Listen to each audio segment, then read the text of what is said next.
안녕하세요. 지방에 거주 중이고 이혼한 30대 직장인 여성입니다. 헌신하면 헌신장 된다는 말이 괜히 나온 게 아니라는 거 제 사연 들어보시면 이해하실 겁니다.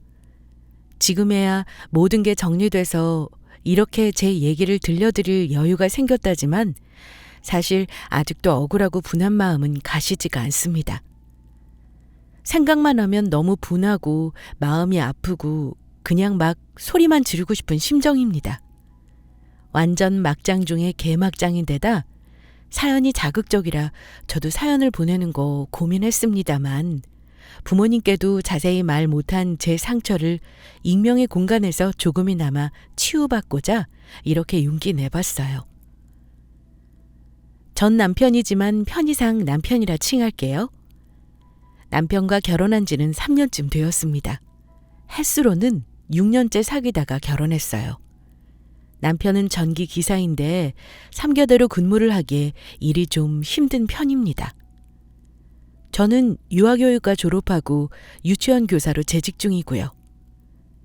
남편과 처음 사귈 때는 남편의 자상함과 친절함에 끌렸었지만 연애 기간이 오래된지라 정말 언젠가부터는 만나면 손 한 번도 안 잡고 헤어질 때도 있을 만큼 아무 감정 없이 지낼 때도 있었어요. 서로에게 다른 사람이 생겼다거나 싫어져서 그랬던 건 아니었죠. 그래도 여전히 서로가 서로를 필요로 했고 서로의 마음을 알 수가 있었으니까요. 그래도 서로 아껴주자고 약속하며 그렇게 알콩달콩 살자고 하며 결혼했습니다. 워낙 오래 만나고 결혼한지라 시댁에서도 저를 많이 예뻐하셨어요. 남편이 취업 준비할 때는 제가 이미 돈을 벌고 있었기 때문에 제가 뒷바라지를 한 거나 마찬가지인 거 시어른들이 다 알고 계셨고요. 결혼할 때 제가 청약 당첨된 아파트가 있어서 들어가려고 했는데 입주 시기가 안 맞더라고요.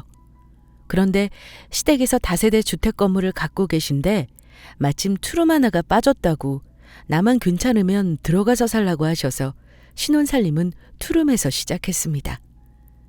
세입자한테 받으시던 월세가 70이었는데 저희 부부한테는 보증금도 안 받으시고 그냥 들어가서 살게 해주셨어요. 제가 너무 죄송해서 아버님께 그랬습니다. 아버님, 그래도 세입자 나갈 때 줄 보증금은 드릴게요. 마음이 불편해서 그래요. 그럴 필요 없어. 도배랑 장판 새로 해줄 테니 걱정하지 마라. 더 넓은 데로 해주고 싶은데 우리가 미안하지. 오히려 우리 가까운 데 살려고 해줘서 고맙구나. 네 아파트는 전세 주고 집값 더 오르면 그때 입주하는 게 대출 이자 부담도 적고 좋지 않겠니? 참, 뭐 불편한 거 있으면 말하거라. 보증금도 없이 몸만 들어온 저희 부부에게 보증금이나 월세를 기필코 안 받겠다고 하셨고 더구나 불편한 게 없는지 오셔서 살피고 가시고 세탁기가 오래됐다고 바꿔주시기도 했어요. 시어머님께서는 집에 필요한 기구며 살림 일체, 하다못해 욕실 슬리퍼에 행주 세제까지 바리바리 다 챙겨주시곤 했습니다. 시아버지는 저희 둘 임시지만 투룸에서 살게 해서 마음이 안 좋으시다며 나중에 새 아파트 들어갈 때까지 조금만 참아라 하시며 만난 거 사 먹으라고 용돈도 두둑해 주시는 좋은 분이십니다. 저희 시부모님은 딸이 없으세요. 아들만 둘인데 남편이 장남이었고요. 며느리 사랑은 시아버지라고 하잖아요. 아버지가 특히 저를 예뻐하셨는데 제가 시댁 가면 저를 우리 금딸이라고 부르셨습니다. 저보고 금딸이라고 아들 필요 없다고 하시면서요. 그만큼 저도 시부모님께 할 도리 잘했다고 생각합니다. 결혼해서 시아버지 첫 생신 때는 당일 아침에 10분 거리 시댁에 가서 아침 식사하고 선물 드리고 저녁에는 친지분들 10분 정도 초대해서 식사 대접 해드렸어요. 그리고 시어머니 첫 생신 때는 평일이라 제가 반차를 내고 저희 집에서 직접 준비해 식사 대접했고요. 누가 보면 호구 며느리라 할 수도 있지만 두 분은 제가 열을 하면 백을 돌려주시는 분들이셨습니다. 첫 생신이라고 며느리가 챙겨주는 걸 당연하게 생각하시거나 그냥 넘기는 분들이 아니셨거든요. 아가, 이거 받아라. 호텔 식사권이야. 나중에 우리 상민이랑 가서 오붓하게 식사하렴. 하시거나 스파 이용권을 끊어서 선물해 주신다던가 늘 제가 해드리는 것보다 돌아오는 게 많았어요. 물론 남편과 다툴 때도 있었고 사소한 일로 속상한 적도 당연히 있었죠. 하지만 저는 이 정도면 정말 복받은 삶을 살고 있다 생각했어요. 결혼 2년 차쯤 되었을 때쯤 그때 고민은 아이가 생각처럼 들어서지 않는다는 거였는데요. 그때는 운동하면서 몸 건강히 하고 심신 안정하고 병원 다니면서 검사받고 여러 가지로 노력하고 있었어요. 시부모님들도 내심 손주를 기다리면서도 내색 안 하고 잘해주셨지만 나이가 점점 먹어가면서 제 마음이 조급해졌죠. 어머니는 그런 제 마음을 어찌 아셨는지 마음 급하게 생각할 거 없어. 아직 네 나이가 젊은데 좀 더 즐기다가 아이 가져도 좋지 않니? 애 낳으면 아무래도 하고 싶은 거 다 못하고 살 텐데 우리 집안이 손귀한 집도 아니고 너 혼자 그렇게 끙끙대지 말고 마음 편히 먹고 기다려봐라. 어머니, 제가 그냥 혼자 마음이 죄송해서 그런 거죠. 저한테도 이렇게 잘해주시는데 손주는 얼마나 이뻐하시겠어요? 제가 그걸 보고 싶어서 마음이 더 급해지나 봐요. 말씀이라도 저렇게 해주시니 정말 더 죄송하고 고맙고 그랬죠. 그렇게 단순하게 평화롭게만 살던 제 인생이 복잡해지기 시작한 게 그 무렵부터였습니다. 저한테는 중학교 시절부터 단짝 친구가 있어요. 그 친구는 대학 때부터 쭉 알던 친구인데 저희 둘 다 형제가 없어서 정말 친자매처럼 친하게 지냈습니다. 남편과 결혼 전 연애할 때도 데이트할 때면 그 친구를 불러서 같이 논 적도 많고 그 친구 남자친구와 같이 여행을 간 적도 있습니다. 하지만 친구는 그때 사귀던 남자친구와 헤어지고 다른 사람과 결혼했고요. 친구는 제 결혼식 때 부케를 받기도 했었어요. 친구 역시 저 시집 가고 얼마 후 결혼해서 신혼 때였는데 어느 날 저한테 연락이 왔었습니다. 은주야, 너 사는 동네 전세가 좀 싼 편이지. 이사 갈 집 알아보고 있는데 너랑 가까운 데 가면 볼 일 많겠다. 같이 재미나게 지내자. 우리 동네로 이사 오려는 거야? 뭐 안 좋은 일 있어서 그런 건 아닌 거지? 걱정된다. 제 말에 친구는 자세히는 말 못하지만 남편이 경제적으로 문제가 좀 있었고 이사를 갈 수밖에 없는 상황이라고 하더라고요. 근데 마침 저희 시아버지 건물에 투룸이 만기가 얼마 안 남았다는 게 기억이 나서 친구에게 말해줬습니다. 선영아, 너 혹시 급한 거면 우리 아버지 건물에 들어오는 건 어때? 넓지는 않지만 내가 살아보니 깨끗하고 좋은데 너만 괜찮으면 내가 아버지한테 말씀드려볼까? 정말? 그래주면 정말 고맙지. 고마워, 은주야. 제가 살던 동네는 다가구 주택이나 원룸이 많은 동네이고 전세가 그리 비싸지 않은 동네입니다. 아버지한테 물어보니 좋다 하셨어요. 엉뚱한 세입자만 나면 골치 아픈데 제 친구면 더 좋다면서요. 그렇게 제 소개로 친구 선영이는 저랑 같은 건물에 살게 되었어요. 저는 4층, 친구는 2층이었고요. 그때는 나중에 골치 아플 일이 생길 거라고는 꿈에도 모르고 친구가 가까이서 살게 된 게 그저 재밌고 좋았습니다. 제 친구 부부는 남편이 자영업을 했어요. 월세입은 괜찮다고 들었는데 뭘 했는지 투자한 돈을 날려먹어서 전에 살던 집 팔아 갚았다고 하더라고요. 암튼 다시 여기서 시작한다는 마음으로 돈 착실히 모아 나갈 거라고 했습니다. 친구는 이사와서 저희 부부를 집으로 초대했는데 거기서 남편끼리도 어색함 없이 많이 가까워졌습니다. 제 친구가 저한테 그러더군요. 은주, 너는 진짜 복도 많다. 남편도 돈 잘 벌고 시댁도 건물 주고 다 가졌네, 다 가졌어. 부럽다, 이 기집애야. 아유, 다 가지긴. 그런 말 마. 너도 남편 일 잘 해결해야 할 텐데. 나도 남들하고 다를 거 없어, 얘. 그나저나 친구가 가까운데 이사 오니 좋다. 우리 같이 장도 보고 종종 이렇게 모이자. 부부 동반으로 모이면 되겠네. 그렇지? 그때만 해도 그렇게 재미나게 살 줄만 알았죠. 선영이도 회사 다니며 남편과 맞벌이를 했고 저 역시 직장인이라 같은 건물에 살면서도 얼굴 볼 일이 많이는 없었지만 주말에 같이 브런치도 하고 종종 저희 집에 불러서 저녁을 같이 먹기도 했어요. 친구 남편이 사업을 하다 보니 늦게 들어오기도 하고 많이 바쁜가 보더라고요. 친구 혼자 있는 날이 많아 제가 많이 챙겨주기도 했습니다. 어느 날은 집에 퇴근하고 왔더니 못 보던 반찬이 있더라고요. 마침 남편이 밤 교대 근무라 집에 있었고요. 여보, 이게 웬 반찬이야? 하고 남편에게 물었더니 그러더라고요. 아까 선영 씨가 올라와서 주고 가더라. 먹어보니 맛있던데? 정말? 아우, 얘는 고맙게 뭘 이런 걸 갖다 주고 그래. 다음에 내가 밥 사야겠다. 저는 남편에게 나는 이런 친구 있다며 으쓱거리기까지 했습니다. 친구는 제가 밥을 대접하면 이렇게 반찬을 갖다 주거나 하면서 간간히 집을 왕래했어요. 저는 그게 또 고맙더라고요. 맞벌이 하면서 반찬하는 게 쉽지 않은데 반찬 선물 은근히 반갑잖아요. 한 번은 친구가 집에 와서 커피 마시자고 하길래 갔는데 집에 화장실도 그렇고 부엌도 그렇고 전기 배선이 뭐가 잘못된 건지 불이 안 들어오더라고요. 어머, 선영아, 여기 언제부터 이랬어?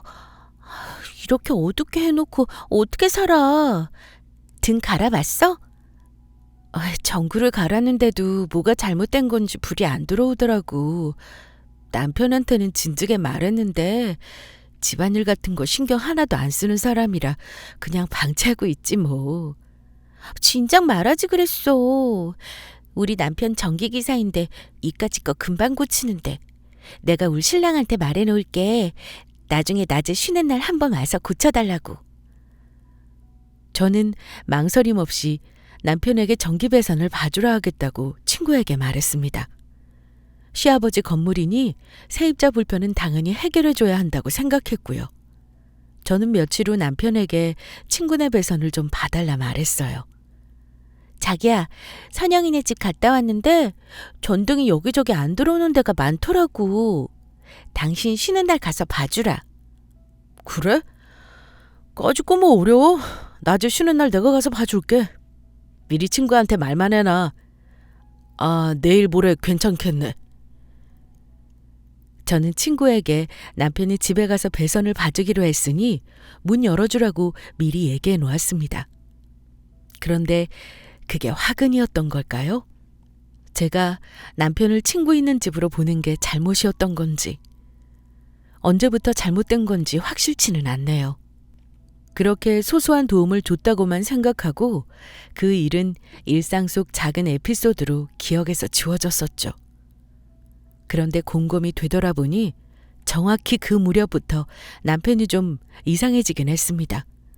원래 평소에는 잘 참석하지도 않은 회식을 참여한다며 자주 늦게 오기도 하고 저녁을 먹고 퇴근하는 일이 많아졌고요. 밤 근무하는 날이 아닌데 근무 날짜를 바꿨다며 야간 근무를 하고 오는 날도 있었어요. 깊이 생각하지 않았는데 남편의 수상쩍은 행동은 갈수록 더해졌어요.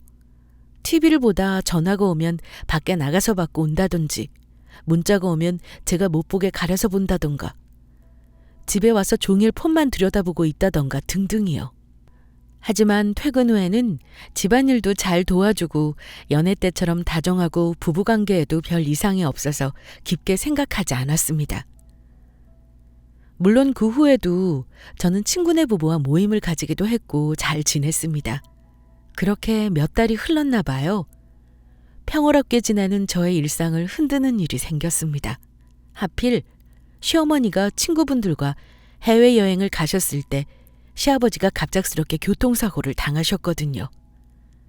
버스에서 급정거할 때 손잡이를 안 잡으셨는지 앞에서부터 뒤까지 대굴대굴 구르셨다고 하는데 뒤로 넘어지시면서 골반에 금이 가고 한쪽 발목과 갈비뼈 골절을 입으셨어요. 병원에 2주간 입원을 하셨죠. 남편과 도련님이 번갈아 간병을 하긴 했지만 다들 직장인인지라 아버지를 돌보는 게 좀 여의치가 않더라고요.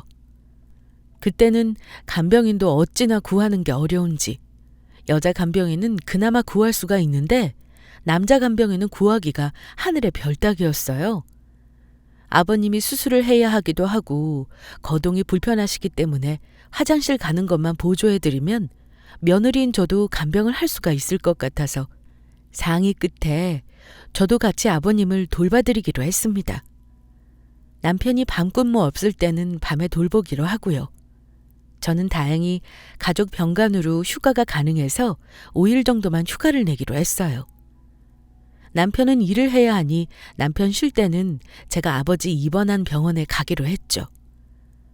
하루는 남편이 밤근무라며 낮에 자기가 아버님을 돌봐드리고 출근하겠다는 거예요. 그러면 남편이 너무 피곤할 것 같아서 제가 그랬습니다. 자기야, 내가 낮에 병원 가 있을게.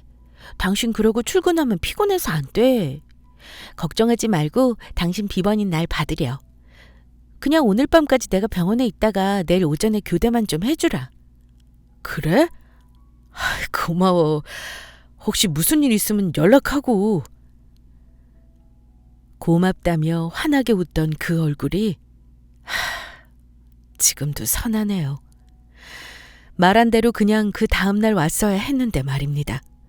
원래대로라면 제가 병원에서 하루 자고 다음날 남편과 교대를 하는 게 맞는데 병원에 갔더니 아버님이 저 있을 필요 없다고 고집을 부리시는 거예요.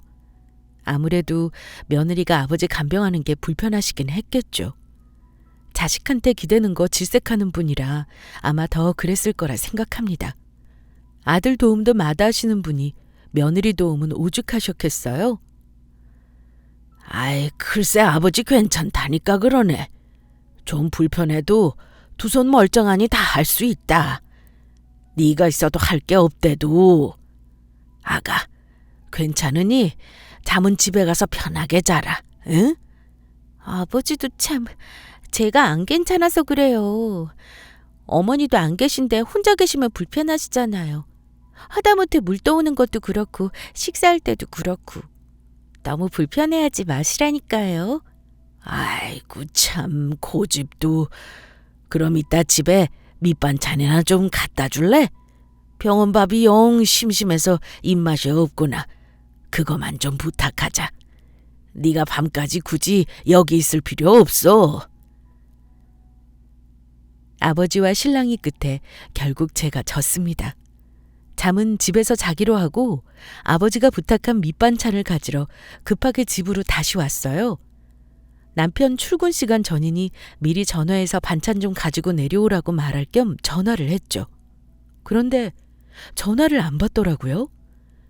여러 번 전화 끝에 거의 집에 도착했는데 안 받길래 자는 것 같아 그냥 집에 올라갔습니다. 근데 문 밖까지 TV 소리가 나는 거예요. TV 보느라 전화를 안 받았나 하는 생각이 들며 살짝 짜증이 나더라고요. 그리고 현관문 번호키를 누르는데 순간 느낌의 안에서 뭔가 후다닥 하는 느낌이랄까요? 급하게 뭔가 움직이는 소리가 나더라고요. 문 열고 들어갔는데 순간 저 너무 놀랐습니다. 눈앞에 있는 광경이 아주 가관이었거든요. 그 대낮에 그것도 안주에 있는 저도 없는 우리 집에 엉뚱한 사람이 와 있는 겁니다. 그것도 아주 간편한 차림으로요. 그게 누군고 하니 바로 제 친구 선영이었습니다. 뭘 하고 있었는지 모르겠는데 남편은 윗옷도 뒤집어 입고 저보고 어버버거리면서 아무 말도 못하고 있었고요. 암막 커튼을 쳐놔서 어두운데 제가 아끼는 스탠드 조명까지 켜놓고 아주 분위기 있더라고요. 순간 머릿속이 하얘져서 그 자리에 서서 들어오지도 못하고 멍하게 쳐다보고 있었습니다. 그 정적을 깨고 남편 놈이 한다는 말이 당신 왔어? 선영 씨가 반찬 좀 준다고 해서 온 거야? 오해하지 마. 이러대요. 찰나의 순간이었지만 머릿속으로 많은 생각이 스쳤습니다. 저 순진해도 바보는 아닙니다. 아니 아무리 바보라 하더라도 그 상황이 뭔지는 다 알 수 있을 겁니다. 하지만 제가 여기서 뭔가를 안다는 듯 추궁하면 죽도 밥도 안 될 것 같았습니다. 막말로 둘이 무슨 짓을 하고 있는 걸 제가 잡은 것도 아니고 남편과 제 친구 사이가 이상한 관계라는 증거가 아무것도 없는 상태였으니까요. 머릿속은 복잡하고 손까지 떨렸지만 태연하게 말했습니다. 아, 그래? 무슨 오해를 해. 걱정 마. 선영이 너 번거롭게 무슨 반찬을 또 해. 암튼 고맙다. 자기야, 아버지가 병원밥 먹기 힘들다고 반찬 좀 가져다 달라시지 뭐야? 그래서 잠깐 들렀어. 다시 나가야 하는데 잘 됐다. 선영이 네 반찬 우리 아버지 좀 덜어다 드리면 되겠어. 근데 어디서 반찬은? 제가 모른 척 물으니 친구가 그럽디다. 많이 안 가져왔는데 네 남편이 출근 전에 먹겠다고 다 먹었어. 내가 지금 다시 좀 가져다 줄까? 이러길래 아니, 됐어. 그럼 그냥 우리 집에 있는 것만 갖다 드리지 뭐. 되게 맛있었나 보다. 매번 반찬에다 줘서 고마워 친구야. 다음에 또 해다 줘도 고맙게 잘 먹을게. 근데 너 안 가니? 그래. 나 그만 가볼게. 상민 씨, 반찬 맛나게 먹어줘서 고마워요. 다음에 또 갖다 드릴게요. 어색한 분위기는 어쩔 수 없었지만 친구는 일단 집에서 내보내고 저는 반찬을 챙겼습니다. 그리고 남편에게 아무렇지 않게 말했죠. 나 아버지 반찬 드리고 다시 집에 올 거야. 당신 내일 퇴근하면 아버지 병원에 잠깐 들렀다 와. 알았어. 여보 있잖아. 당신 혹여 이상한 생각하는 거 아니지? 무슨 이상한 생각. 우리 친한 거 하루 이틀도 아니고 그럴 수도 있지. 나 이상하게 생각 안 하니까 쓸데없는 말 하지 말고 가서 일이나 잘해. 남편은 제 말에 완전히 안심하는 것 같았습니다. 하지만 저는 마음속으로 칼을 갈고 있었죠. 남편이라고 믿고 의지하며 살아온 새끼가 다른 사람도 아닌 제 친구와 바람이 난 것 같은데 제정신인 여자가 있을까요? 하지만 저는 더 큰 물고기를 잡기 위해 사력을 다해 모른 척한 것뿐입니다. 만약 제가 거기서 아는 척했더라면 저는 어떤 증거도 얻지 못했을 겁니다. 그 후 아버지는 발목 수술을 하셨고 입원해 계시는 동안 어머니가 여행에서 돌아오셔서 제가 병간을 하지는 않게 되었습니다. 아버지가 저를 그렇게 끔찍이 대해주셨는데 남편의 불륜을 알게 된 게 어찌 보면 시아버지 덕분이라는 기분이 참 묘하더군요. 그 다음부터 저는 남편이 눈치채지 못하게 몰래 뒤를 캐기 시작했습니다. 남편이 잠든 틈을 타 폰 검사도 했는데 문자나 사진첩이 어쩐 일인지 깨끗하더라고요. 이리저리 뒤지다가 한 가지 어플을 발견했는데 커플이 같이 다운로드하여서 둘만 쓰는 어플이더라고요. 서로 위치 추적도 되고 메신저도 되고 사진첩도 공유할 수 있는 어플이었어요. 그런데 제가 몰랐어야 했나 봐요. 어플에 들어가서 보니 다른 누구도 아닌 제 친구년이랑 차마 눈뜨고 볼 수 없을 정도의 애정행각 흔적들이 있더라고요. 지들끼리 볼 수 있는 폴더에 둘이 찍은 커플 사진, 뽀뽀 사진 등등. 참나, 너무 놀라서 눈물만 흐르더군요. 우선 마음을 가다듬고 증거로 남겨두기 위해 제 폰으로 전부 사진 찍어 저장해 두었습니다. 얼마 후 저녁에 남편이 퇴근했을 때 은근슬쩍 넣어봤습니다. 자기야, 이번 주에 선영이네 부부랑 같이 술 한잔 할까? 지난번에 반찬도 챙겨주고 내가 요즘 얻어먹기만 해서 말이야. 아참, 지난번에 친구가 그러더라. 당신 출근할 때 옷에서 옷 덜 마른 냄새 난다고 나보고 잘 좀 챙겨주라 그러네. 걔 무슨 그런 얘기를 하고 그래. 나 민망하게. 그래? 뭐 친하니까 그런 말 할 수도 있지. 친구 남편이니까. 아참, 당신 저녁 먹었어? 오늘 나 모처럼 일찍 왔는데 나가서 먹을까? 친구 얘기가 나오니 애써 말을 돌리려고 하고 아무렇지 않게 평소처럼 나오는 그 새끼를 보고 말이 안 나올 정도로 화가 나고 열이 받더라고요. 하지만 아직은 때가 아니다 싶어 참았습니다. 아무렇지 않은 척 남편을 대했지만 이가 갈리고 때때로 눈물이 나기도 했어요. 그 지옥 같은 시간 동안 저는 남편이 제 친구와 내연관계 증거만 수집했던 건 아닙니다. 저는 선영이 몰래 선영이 남편에게 따로 미리 연락을 해서 만났습니다. 따로 만나자는 제 연락을 받고 친구 남편은 당황한 듯 했어요. 상식적으로 아무리 친한 친구라고 하더라도 친구 남편을 따로 만나자고 하는 경우는 없으니까요. 무슨 일인지 궁금해하는 친구 남편에게 제가 먼저 어렵게 입을 뗐습니다. 지훈 씨, 제가 보자 그래서 놀라셨죠? 지금부터 제 얘기 잘 들으셔야 해요. 그리고 말하기 전에 한 가지 약속해 주세요. 무슨 일이 있어도 제가 하자는 대로 따라 주시겠다고요. 네? 대체 무슨 일로 그러시는 건지 일단 들어보고 얘기하죠. 놀라지 말라는 말은 차마 못하겠네요. 저도 아직 믿기 어려우니까요. 거두절미하고 말할게요. 선영 씨랑 제 남편이랑 내연관계예요. 이미 저는 둘이 만나고 있는 증거 수집한 상태고요. 확실한 증거 잡기 전까지 제가 미리 말 못해서 미안해요. 제 말을 들은 선영이 남편은 당연히 황당한 표정이었고 아예 믿으려 하지도 않더군요. 제가 그동안 모았던 증거들을 들이미니 그제야 얼굴을 감싸지고 현실을 직시하는 듯 했습니다. 저한테 말해주는 이유가 뭐죠? 그냥 그쪽만 알고 있었어도 됐잖아요. 제가 어떻게 했으면 좋겠어요?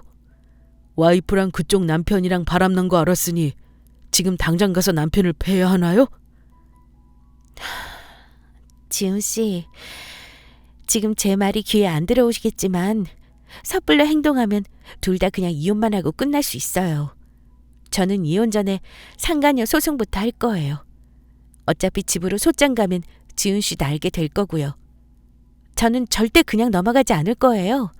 지훈 씨, 제가 만나자고 한 거 실은 지훈 씨도 제 남편한테 상간남 소송하라고 부탁하려고 그런 거예요. 제가 그동안 증거 수집한 거 드릴 테니 그걸로 꼭 제 남편 놈한테 소송 걸어서 위자료 받아내세요. 단 오늘은 집에 가서 절대 알고 있다는 티 내지 말고 조용히 증거 모으세요. 둘이 차 타고 같이 다닌 것 같으니 블랙박스도 꼼꼼히 보시고요.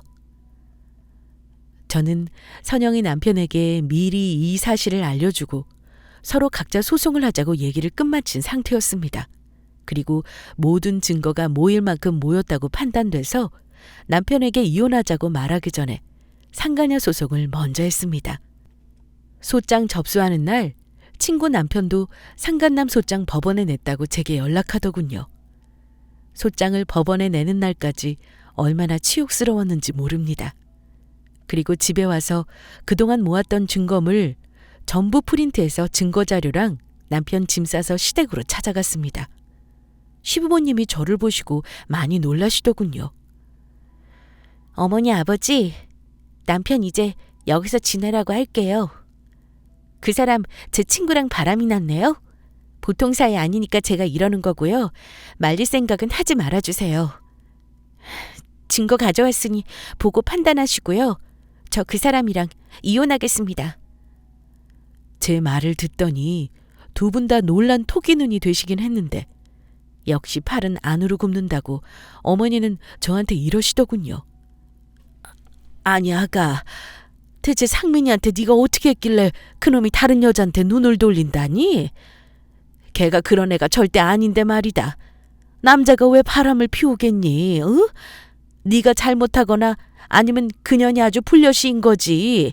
순진한 우리 아들이 그년한테 당한 거 아니니? 이러시면서 그냥 네가 용서하고 서로 다 잘하면서 살아라. 이러시는 게 아니겠어요?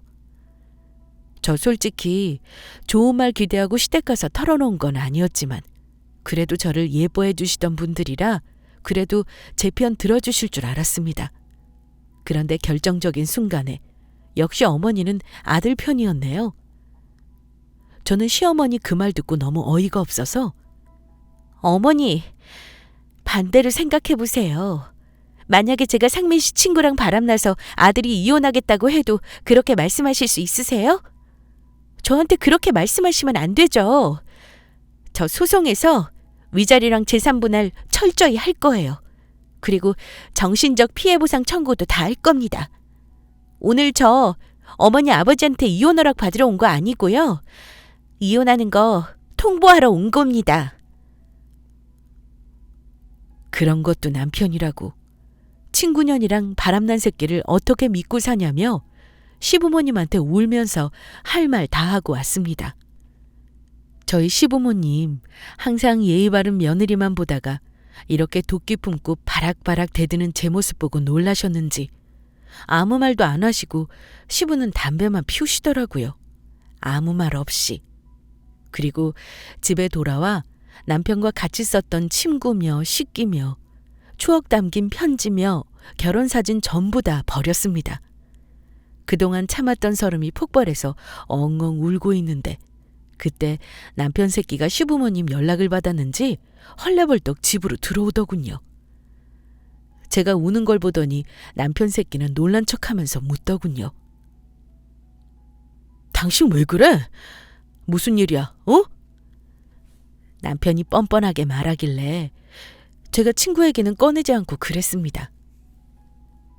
당신 여자 생긴 거 다 알아. 차라리 솔직하게 말하지 그래? 내가 그렇게 바보인 줄 알았어? 했더니 저를 의처 찡걸린 미친년으로 몰아가더라고요. 당신 미쳤어?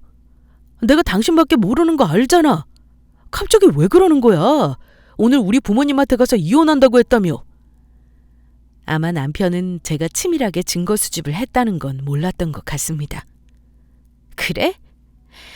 바람 피운 적이 없다는 거지? 그럼 이것들은 다 뭐야? 어디 설명해봐. 여기 옷 홀딱 벗고 있는 거 당신 아니니? 여긴 우리 집 아니야? 뽀뽀하고 있는 인연 내 친구 선영이 맞잖아. 남편은 그제서야 변명을 포기하고 저한테 무릎을 꿇고 빌더군요. 여보, 아니야. 이때는 그랬는데 지금은 절대 아니야. 어? 내 말 믿어줘. 처음엔 잠깐 내가 눈이 뒤집혔는지 그랬다고. 정신 차려서 지금은 안 만난다니까? 아, 그래? 마지막으로 둘이 만난 게 저번 주말인데 그래도 안 만난다는 거냐? 네가 어떻게 나한테 이럴 수가 있어? 나는 당신네 집에 며느리돌이 다 하고 살고 당신만 바라보고 살았는데 돌아오는 건 결국 배신이냐? 절대 용서 못해. 이혼해. 저는 손에 잡히는 거 다 집어던지고 이혼하자고 절대 용서 못한다고 소리쳤습니다. 남편은 꼴에 절대 이혼만은 안 된다며 울고 불고 제 다리 잡고 용서를 빌더군요. 그때 제가 전화로 선영이한테 전화했습니다. 지금 당장 집으로 오라고 했더니 1시간 만에 왔더군요. 집안 꼬락서니와 남편의 모습을 보니 그년도 대충 짐작했는지 저한테 와서 미안하단 말 한마디 없이 이혼해달라고 하더군요. 그러면서 한다는 말이 너는 시댁이 부자라 이 건물이 네 거 될 건데 나는 지질이 복도 없어서 친구 시댁 건물에 새들어 사는 게 진짜 쪽팔리고 싫더라. 나 네 남편 좋아해. 그냥 이혼해줘라. 인연이 하는 말 들으니 기가 막히더군요. 저한테 와서 잘못했다고 용서해달라고 빌었다고 해도 용서해주지 않았겠지만 그년 그렇게 나오니 정말 할 말이 없더군요. 이런 년을 여태껏 친구로 하고 믿고 살았나 싶고 믿었던 친구한테 이렇게 뒤통수 맞은 나 같은 년이 바보구나 싶고요.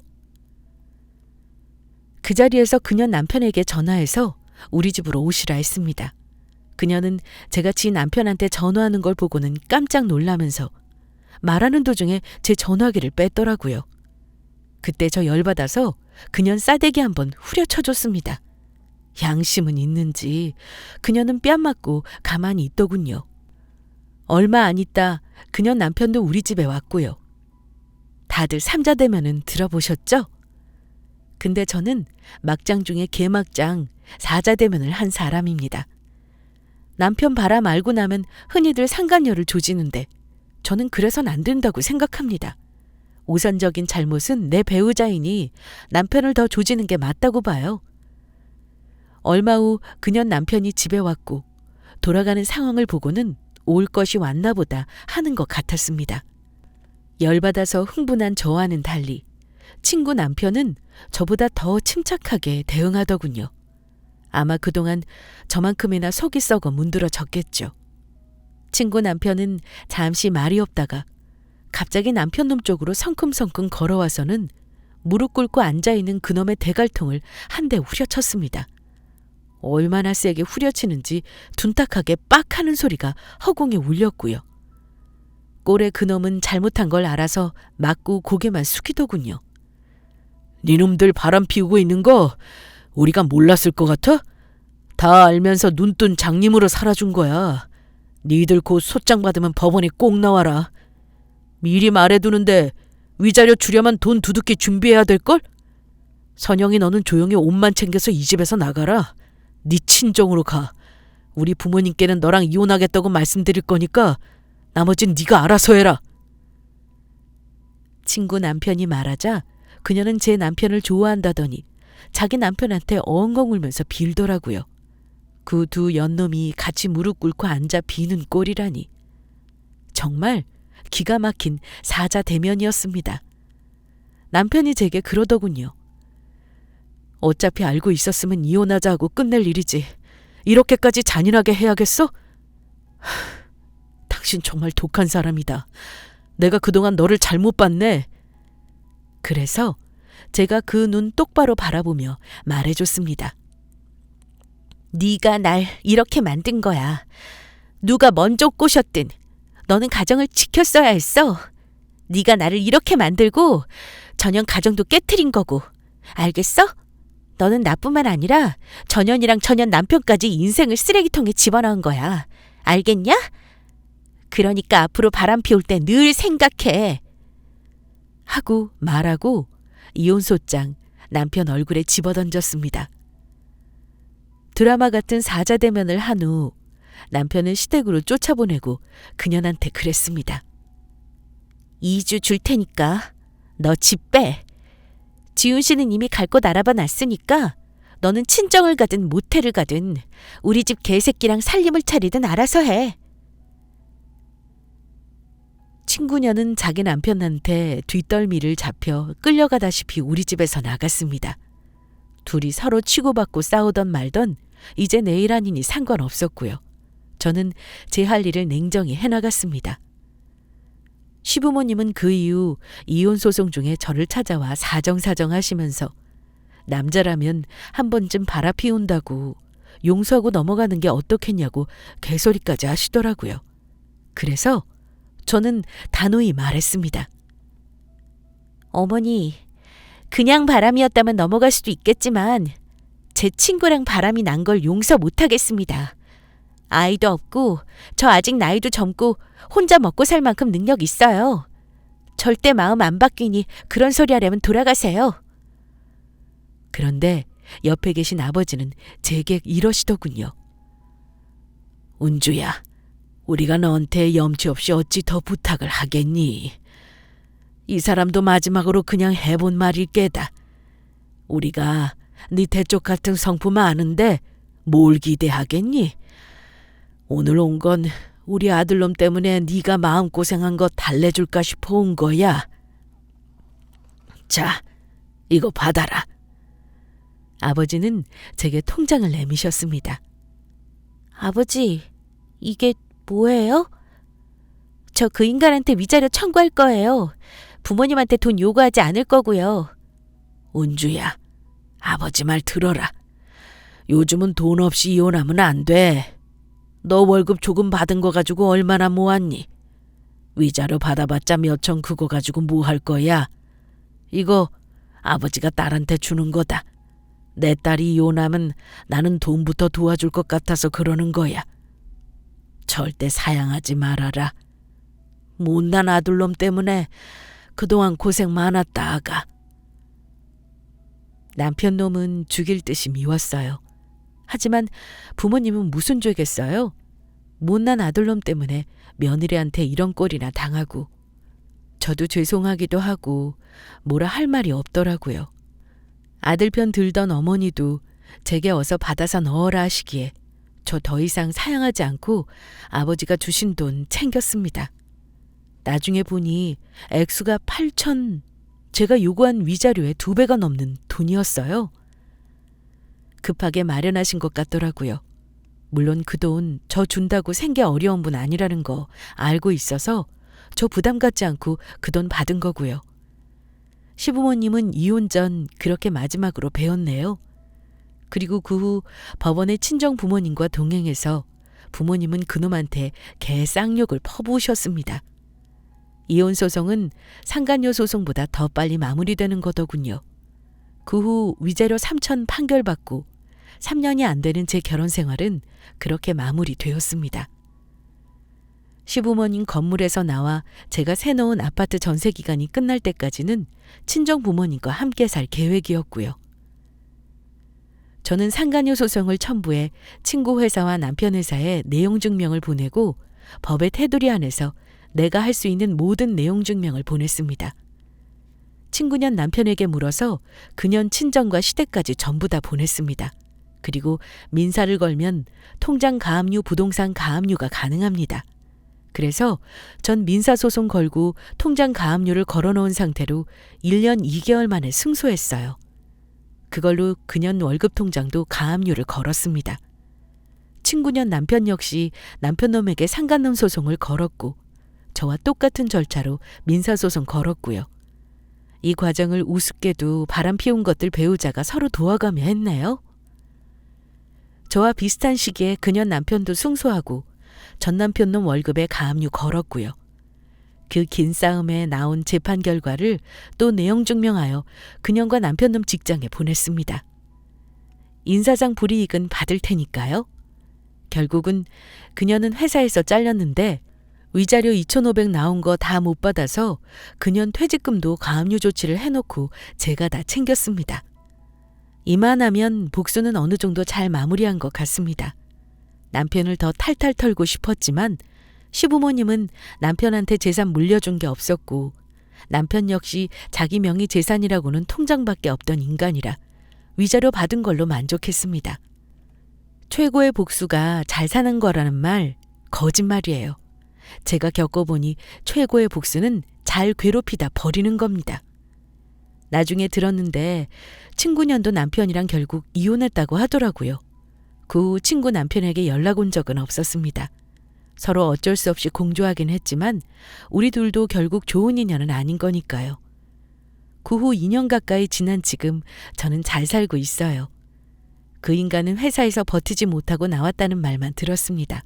아마 제 위자료에 상간남 소송 위자료까지 주려면 퇴직금까지 싹 다 털어주고도 모자랐을 겁니다. 제가 이 지랄을 겪어보니까요. 혹시 저와 비슷한 분이 있다면 더러워서 그냥 이혼해준다 하지 말고 꼭 복수하고 끝내라 말하고 싶습니다. 그렇게 안 하면 내 인생이 너무 불쌍하고 괴로워지고 그렇게 이혼해주면 그때 뭐라도 할 걸 하고 100% 후회합니다. 지옥같이 힘든 시간이었지만 이 또한 지나가긴 하네요. 제 사연 들으시는 분들에게 말하고 싶군요. 다 뿌린 대로 거둔다. 다른 사람 가슴에 피멍 들게 하면 언젠가는 자기도 똑같은 일로 힘들어하고 가슴에 피멍이 들 겁니다. 제 사연 재미나게 들으셨다면 자기 일인양 같이 화내주시고 시원하게 욕 좀 해주세요. 저 마음 좀 후련해지게요. 저는 아직 상처를 다 극복했다고 자신있게 말할 수는 없지만 씩씩하게 살겠습니다. 제 얘기 여기까지 하겠습니다. 들어주셔서 감사합니다.